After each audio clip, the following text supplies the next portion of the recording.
निवडणुकीच्या काळात संविधान वाचवण्यासाठी, संविधानाचं रक्षण करण्यासाठी, आरक्षण वाचवण्यासाठी, आरक्षणाचं रक्षण करण्यासाठी, वर्गीकरण टाळण्यासाठी, वर्गीकरण होऊ नये यासाठी बोंबा मारणारे, लोकांना घटनात्मक ज्ञान पाजळणारे, आपणच किती घटनेचे तज्ज्ञ आहोत यावर बोंबलणारे आज 3 दिवस झालेत.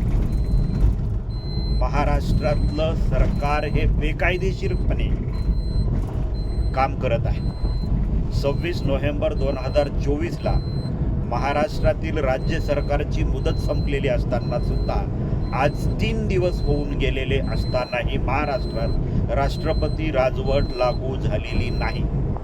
आणि व्हावी म्हणून, राष्ट्रपती राजवट महाराष्ट्रात लागू व्हावी म्हणून कुठलाही पक्ष बोलायला तयार नाही.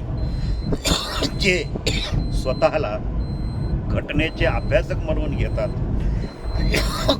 घटना तज्ज्ञ समजून घेतात, ते सुद्धा यावर बोलायला तयार नाहीत.